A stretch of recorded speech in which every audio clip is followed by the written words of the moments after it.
Julia Reyes was already under the bar when she looked at me through the mirror and said, "Evan, spot me again." There were 225 pounds sitting across her shoulders, enough weight that I should have been thinking about foot position, safety arms, and whether she had another clean rep in her. Instead, I was thinking about the fact that the last time I spotted her, my hands had hovered 6 inches away from her like I was negotiating an international border.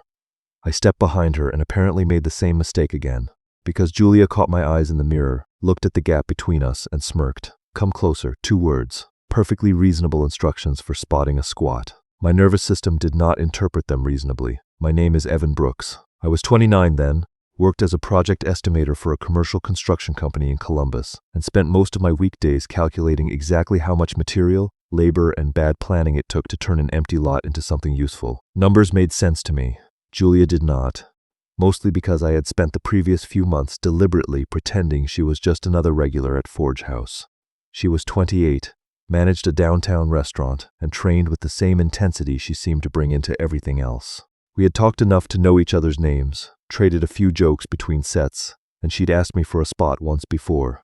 That first time, I had done such an excellent job respecting her personal space that I probably could have spotted her from the parking lot. So when she told me to come closer, I did. I moved until I was positioned where an actual spotter was supposed to be, close enough to react without crowding her unnecessarily, and I kept my hands ready near her sides without touching her. Julia watched the adjustment in the mirror. "Better," she said. "Glad I passed inspection." Her mouth pulled to one side, barely. I told myself to focus on the lift, which became easier once she took a breath and her expression changed. Julia could go from teasing to completely locked in within a second, and I liked watching that change more than was probably healthy. She braced, stepped back, and started the first rep. The first 2 moved cleanly. On the third, she reached the bottom and slowed, coming back up, just enough for me to see the difference before anyone else would have noticed. I moved with her. "Stay with it," I said, keeping my voice low. Her legs drove, the bar rose another few inches, then slowed again. I brought my hands closer without grabbing her. "Keep coming." She pushed through the sticking point and stood all the way up. The second she was stable, I said, "Racket," and she walked the bar forward into the hooks with a metallic hit that echoed through the gym. I never actually touched the weight. Julia stayed facing the mirror for a second, breathing hard, then turned around inside the rack. We were still close because neither of us had moved yet. She looked at me, then at my face more carefully. "Why do you look like you just did the set?" I exhaled. "Emotional support is exhausting," she laughed. "You were hovering back there like I might file a complaint. I was respecting your space." "You were in another zip code." I glanced toward the floor. "You told me to come closer, and somehow you survived." There was something in the way she said it that made it impossible to tell where the gym joke ended.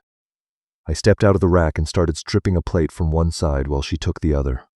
It was a small thing, but we had fallen into that rhythm before, clearing equipment without discussing who did what. Julia slid a 45 onto the storage peg and said, "You're actually good at that." I looked over. "Removing plates?" "Spotting." She wiped her forehead with the hem of her t-shirt, then added, "Most guys either stand so far back they're useless or grab the second the bar slows down." I set another plate away. "You didn't need help." "Exactly." She pointed at me like I had answered correctly. "You let me finish the rep." That compliment landed harder than it should have. I shrugged because I had no better defense. My job is to help if you need it, not decide you need it. Julia looked at me for an extra second, and the teasing disappeared from her face.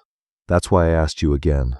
Before I could figure out what to do with that, she picked up her water bottle and nodded toward the small poster taped beside the whiteboard near the front desk. Forge House was hosting a charity strength showcase in 4 weeks. Nothing huge, just local lifters, spectators, donations, and enough competitive energy to make half the gym suddenly pretend personal records were casual ideas. Julia had signed up for the squat event.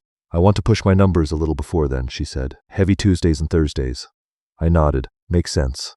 She rolled the bottle between her palms. "I don't want to keep asking random people to spot me." That was when I realized this conversation was going somewhere. Julia looked directly at me. "Would you do it?" I must have taken half a second too long because she added, "Regularly, Evan. I'm not proposing marriage between the squat racks." "Good, Lena charges extra for ceremonies." Julia laughed and shook her head. "So?" I looked toward the rack, then back at her. The reasonable answer was that I usually trained those evenings anyway. The honest answer was that if Julia Reyes was asking me to be the person she trusted behind her twice a week, there was almost no version of reality where I was saying no. "Yeah," I said, "I'm in." She handed me her phone. "Put your number in. For scheduling, obviously. Strictly professional squat logistics. I would expect nothing less." I entered my number and handed it back, and she immediately sent me a text so I would have hers. My phone buzzed in my pocket. I looked at the screen. Julia had sent one message, Thursday, 7:15, don't stand in another zip code. I laughed before I could stop myself. That's going to look strange if someone sees it. Then behave better on Thursday. She picked up her gym bag, but before she walked away, she glanced back at me. Seriously though, I picked you because you know when to help and when to stay out of the way. Then she left for the locker room like she hadn't just rearranged the next month of my evenings. I stood beside the empty rack with my phone still in my hand and realized the part bothering me wasn't that Julia had asked me to stand close to her twice a week. It was that I was already wondering what happened when the workout ended and she didn't need a spotter anymore. By Thursday, Julia and I had already developed enough of a routine that I knew which warm-up set meant she wanted conversation and which one meant I should shut up and let her work. That surprised me more than it should have. We had only trained together a handful of times, but repetition has a way of making strangers specific. I learned that she tapped the end of the bar twice before a heavy set, that she hated being told a rep looked easy when it obviously had not, and that when she said, "I'm fine," while tightening her wrist wraps, there was about a 50% chance she was annoyed about something completely unrelated to the gym. She learned that I counted plates twice even when the math was obvious, that I refused to call half-depth squats close enough, and that the phrase "stay with it" meant I had seen the bar slow but had not decided she was finished. Somehow, that became our language. The following Tuesday, Julia texted me at 6:04 while I was still at my desk. Restaurant disaster. 2 servers called out. I might be late. You can bail. I stared at the message, then at the construction bid glowing across my monitor. I had planned to leave in 20 minutes, lift at 7, spot her at 7:15, and be home by 9. The responsible version of me had a schedule. The version who had spent all afternoon looking forward to seeing her apparently had different priorities. I wrote back, "How late?" Her answer came almost immediately. "Maybe 8:30. Seriously, don't wait around for me." I looked at the estimate again, saved my work, and typed, "I'll move my workout. Text me when you leave." She sent back one word, "Evan." I replied, "Julia." A few seconds later, she sent a laughing emoji and then, "Fine, but if I'm terrible tonight, I warned you." She walked into Forge House at 8:37, still carrying the energy of somebody who had spent 6 hours solving other people's problems. Her hair was pulled back badly, like she'd redone it in a parking lot, and she dropped her bag beside the rack with less ceremony than usual. "You really stayed." I was tightening a plate collar and shrugged. I said I would. She looked at me for a second, and there was no joke ready this time. "You could have trained earlier." I could have, and gone home. Also possible. She narrowed her eyes. "You're making it difficult to accuse you of bad intentions. Give me time." That finally got a tired smile out of her. Her warm-ups looked fine, but by the time we reached the working sets, I could tell she was running on stubbornness, not because her form was bad. Julia could be exhausted and still make most people look careless. It was the little things. She sat longer between sets, rubbed her palms against her thighs, and stopped making fun of the music. Before loading the final weight, she looked at me and asked, "What do you think?" That mattered. I knew better than to answer the question she had not asked. I said, "Your last set moved slower than Thursday. You're still technically clean. If you want the planned weight, I'll spot it. If you want to cut 5 pounds, that would also make sense." She stared at the plates. That was annoyingly reasonable. Occupational hazard. She blew out a breath. Keep the plan. The first rep moved. The second fought her. On the third, she hit the bottom and started up, but the bar slowed halfway through the ascent until it almost stopped. I stepped in immediately, closer than I had ever been behind her, my hands coming under the bar path without yanking it away from her. "Stay with it," I said. Julia drove harder. The bar rose an inch, then stalled again. I gave only enough assistance to keep it moving. "Keep coming." She pushed, I followed, and together we got the weight high enough for her to walk it forward. The second the bar hit the hooks, I stepped back and let her breathe. Julia gripped the bar for several seconds before turning around. Her face was flushed, and the irritation in her expression was not aimed at me. I had that. I leaned against the upright. "You almost had it." "Same thing. Not when I helped." Her mouth tightened. For a second, I thought I had pushed too hard. Then she looked away and muttered, "I hate missing reps." I nodded. I noticed. She gave me a look. "Thank you, Dr. Brooks." Wrong profession. "You know what I mean." I did. I also knew there was a difference between acknowledging that she was angry and telling her she should not be, so I waited. Eventually, she sat on the bench behind the rack and rested her forearms on her knees. "I hate failing in front of people," she said. The gym was almost empty by then. Lena was doing paperwork at the front desk, and a guy near the cables had headphones on loud enough that he probably could not have heard us if we shouted. I sat at the other end of the bench. "You missed 1 rep after a 12-hour restaurant shift." Julia stared at the floor. "Missed it, sure." She glanced at me, maybe expecting encouragement. I gave her the truth instead. One bad rep is information. It's not a verdict. Her expression changed slightly. You rehearse these things? No. If I rehearsed, they'd sound better. That earned a quiet laugh. She looked over at me. You didn't grab the bar right away. You were still moving it. Barely. Still moving. She studied my face, then nodded once, like something had been confirmed. Good, I smiled. Very detailed feedback. Don't ruin it. She stood, picked up her water bottle, and took a long drink. I assumed we were done for the night until she asked, "Have you eaten?" I checked the clock. Not since 4. There's a place 2 blocks over that serves tacos until 11. I raised an eyebrow. Is this part of the training plan? Recovery nutrition, very scientific. You're welcome to go home, Brooks. I picked up my gym bag. I would never interfere with science. The taco place had 6 tables, fluorescent lights, and a soda machine that sounded like it needed medical attention. Julia ordered enough food for 2 people and then stole one of my fries while claiming she had only been checking its temperature. Outside Forge House, she was different in ways I had not expected. Still quick, still direct, but less guarded by momentum.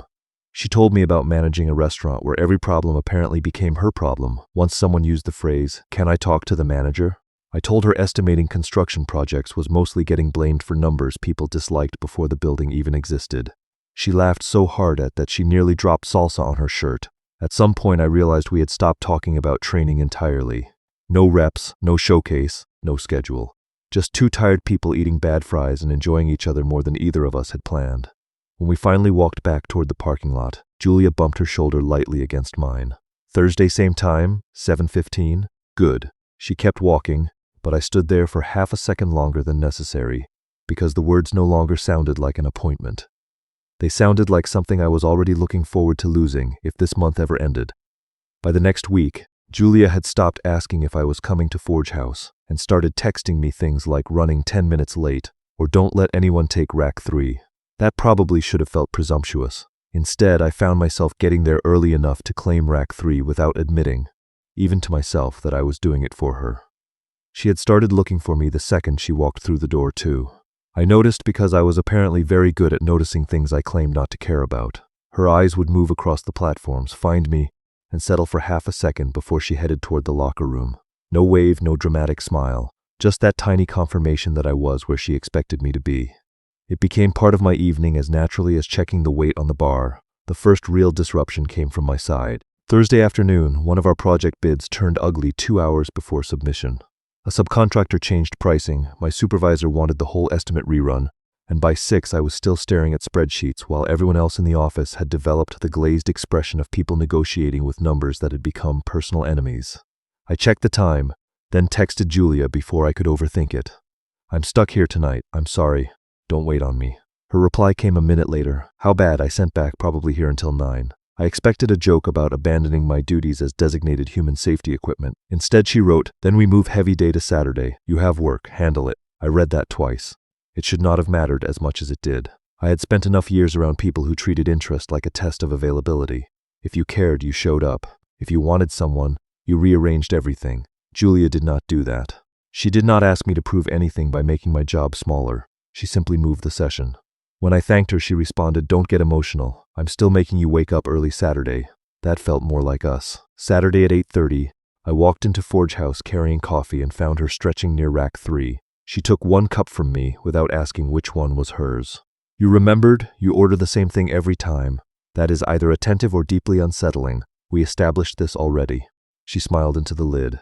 Attentive is winning. Saturday mornings at Forge House were quieter than evenings. Sunlight came through the high front windows, the music was lower, and Lena Ortiz was actually able to leave the front desk without somebody immediately asking where the resistance bands were.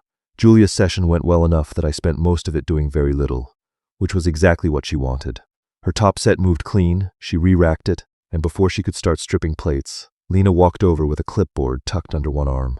"Good," she said to Julia. "You look ready." Julia wiped her hands on a towel. That sounded suspiciously like approval. "Don't get used to it." Lena flipped a page on the clipboard and explained the showcase schedule. Each lifter would have a warm-up window before going onto the main platform.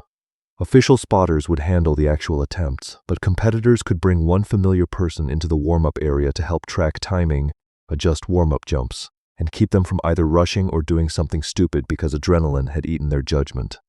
Lena looked at Julia. "Who do you want with you?" I was still standing beside the rack with a plate in my hands. And before I could volunteer or find somewhere else to look, Julia said, "Evan," just like that. No pause, no checking my face first. Lena wrote my name down like it was the most obvious answer in the world. "Fine, Evan. You're responsible for making sure she doesn't turn her warm-up into a second competition." "I make no promises." Julia looked offended. "I am extremely disciplined." Lena stared at her. "Last month you added 20 pounds because a college kid said your set looked easy." Julia pointed at her. "Context matters." I laughed. "This job is sounding more dangerous than spotting." Lena handed me a small sheet with the warm-up area rules and walked off before Julia could defend herself further. I looked at the paper, then at her. "So I'm not just the guy standing behind you anymore?" Julia reached for another plate and slid it onto the storage peg. "Apparently you've been promoted. Do I get benefits? You get to carry my water bottle. That feels like a lateral move." She laughed, but when I kept looking at her, something in her expression softened. I asked, seriously, though, "Why me?" Julia leaned against the rack and considered the question instead of turning it into a joke. "Because when I'm lifting heavy, you don't make me more nervous." She glanced toward the platform, then back at me. "You make the room quieter." That hit harder than anything flirtatious she could have said. I looked down at the sheet in my hands. "I thought I was just your spotter." Julia's mouth tilted. "You stopped being just that somewhere along the way." She said it lightly enough that I could have pretended it meant nothing, but neither of us did. For a second the gym seemed unusually still. Then she reached over and tapped the paper against my chest. "Don't make that face." "What face?" "The one where your brain starts building a spreadsheet around a sentence." I folded the sheet and put it in my pocket. Occupational hazard. Try being normal for 5 minutes. I don't have the training. We finished the session without turning the moment into a conversation that would have ruined it. Julia hit her accessories. I did my own work, and afterward we stood near the front desk arguing over whether breakfast counted as lunch if it happened after 10. Nothing dramatic changed on the surface. That was almost the problem. The showcase had started as Julia's deadline, something 4 weeks away that gave her a reason to ask me for help. Now I had a name on the warm-up list, a place beside her that she had chosen publicly, and a growing collection of routines that would suddenly have no practical excuse once the event was over. For the first time, I started wondering less about whether Julia wanted me close, and more about what I was supposed to do when she no longer needed a reason to ask. That question followed me for the rest of Saturday, mostly because I knew the answer Julia would have given if I asked her. She had already made herself clear in the ways that mattered. She had chosen me as her spotter, moved her schedule when my work got in the way, invited me into the part of the showcase nobody else would see, and told Lena my name before I had a chance to hide behind practicality. The only person still pretending not to understand the direction of travel was me. By Tuesday, I decided I could either keep analyzing the situation like a construction bid or do one normal thing that wasn't technically required by her training plan. When we finished that evening, Julia was pulling her hoodie over her head when I said, "Coffee Saturday?" She paused with one arm still, halfway through the sleeve.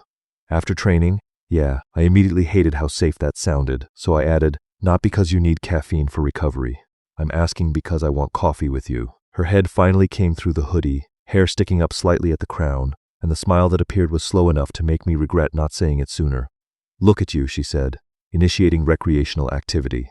I picked up my bag. "Don't make this a thing. Too late. I'm documenting growth." She agreed to coffee, and for the first time since this started, I walked out of Forge House knowing the next thing between us existed because I had asked for it. Saturday morning, we trained light because the showcase was only a week away, then walked 3 blocks to a coffee shop. Julia liked because the tables were big enough for her to spread out without bumping into strangers. She ordered something iced despite the cold weather, which I told her was irrational. She told me men who drank plain black coffee had forfeited the right to judge anyone else's decisions. We sat near the window for over an hour, and the conversation drifted everywhere except the showcase. At one point she asked what I had thought of her the first time I noticed her at Forge House, and I gave the safe answer that she looked serious about training. Julia stared at me until I sighed and admitted, "Fine. I thought you were attractive and slightly terrifying." She grinned. "Better." Then she surprised me by saying, "I thought you'd get less interesting once you relaxed around me." I nearly choked on my coffee. "That's incredibly flattering." She laughed. "You know what I mean. Quiet gym guy, respectful, competent, probably owns matching towels." I figured eventually you'd say something painfully normal. "I do own matching towels." "Of course you do." I leaned back in my chair. "For the record, you're more dangerous outside the gym." She raised an eyebrow. "Dangerous how?" I looked at her over the rim of my cup. "When you're holding a bar, I have a legitimate professional excuse for staring." That shut her up for almost 2 full seconds, which might have been my proudest achievement of the month. She recovered, obviously. "Was that flirting?" "I think so." You should write down the date. I already put it in the project schedule. Julia laughed and kicked the toe of my shoe under the table. The conversation moved on, but something between us had changed because I had finally stopped making her carry every risky line. Nothing needed to happen right then. No confession, no dramatic moment, no decision about what we were. The important part was that when we walked back toward Forge House, she stayed close enough that our shoulders touched twice, and neither of us adjusted our path. Our final heavy session came the following Thursday. Julia had one last planned top set before tapering into the showcase, and the whole gym felt louder than usual even though there were fewer people around. She loaded the bar, checked the collars, then looked at me in the mirror. I moved behind her without waiting for instructions. There was no awkward gap anymore, no exaggerated caution, no need for her to tell me where to stand. She unracked, took 2 steps back, and I matched her automatically. Ready? I asked. Stay with me. That had become her version of yes. She hit the first rep smoothly, then the second with just enough slowdown to make me move closer. I did not touch her or the bar. I stayed with the movement, exactly where she expected me to be, and she drove the weight up on her own. On the 3rd rep, she fought through the sticking point with a sound halfway between a breath and a growl, then stood tall. Racket, I said. She walked forward, set the bar into the hooks, and smiled at herself in the mirror before turning to me. That felt good. It looked good. She pointed at me. You're learning. I'm a quick study. We stripped the plates together, and I started talking through the showcase logistics because planning was where my brain went when I was pleased and trying not to show it. Warm-up timing, check-in, how early she wanted to arrive, whether she wanted the same jump pattern she had used that week. Julia listened for maybe 30 seconds before she said, "You know after Sunday you're unemployed, right?" I looked over, as your handler, as my designated spotter. She slid a plate onto the storage peg. No more Tuesday and Thursday requirement, no showcase plan. No reason you have to rearrange your workouts around me. I should have understood what she was actually saying. Instead, I nodded and answered the literal question. I know. Julia went still for half a second, then picked up the next plate. Right. The word was light but not playful. I heard the difference immediately and still needed several seconds to understand why. Julia. She shook her head. No, it's fine. I just realized something. I waited. She put the plate away, turned toward me, and rested one hand on the end of the bar. I've spent a month creating reasons for you to stand next to me. My throat tightened. That's not fair. I'm not accusing you of anything. Her voice stayed calm, which somehow made it harder. I asked you to spot me. I moved the sessions. I asked you to eat after training. I picked you for Sunday. You asked me for coffee, and I liked that.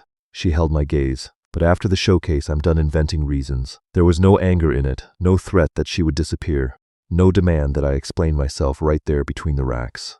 She was simply removing the structure that had let me avoid making a choice. I started to answer, but Julia stepped back and picked up her water bottle. You don't have to say anything now. That almost made it worse. She gave me a small smile, not cold, just honest. Sunday matters to me. I want you there. We do that first. Then she bumped my shoulder lightly with hers as she passed, the same familiar gesture she had used after our late-night tacos, and headed toward the locker room. I stayed beside the rack, looking at the empty space where she had been. For 4 weeks, Julia had told me when to come closer, when to stay with her, and when she needed me behind the bar. After Sunday, there would be no weight on her shoulders and no training plan telling me where I belonged. If I wanted to remain beside her, I was going to have to walk there without being asked. Sunday morning, I got to Forge House 40 minutes before Julia's check-in time, even though Lena had told me twice that handlers did not need to arrive that early. I told myself I wanted to make sure I understood the warm-up area, the rack assignments, and the attempt clock. The truth was simpler. Julia had spent the last 4 weeks creating reasons for me to be near her, and I was done making her do all the work. When she came through the front doors wearing black joggers and a gray Forge House shirt, her hair tied high and her gym bag over one shoulder, she spotted me immediately. Her eyebrows lifted. You're early. I held up the coffee I had brought her. I'm growing. She took it, checked the label, and looked back at me. You remembered the order. I remember things. I know, she said, and for once there was no joke behind it. The warm-up room was louder than our usual training nights. Bars hit racks, lifters paced between benches, friends shouted numbers, and Lena moved through the chaos with a clipboard and the expression of someone regretting every life choice that had led to organizing a strength event.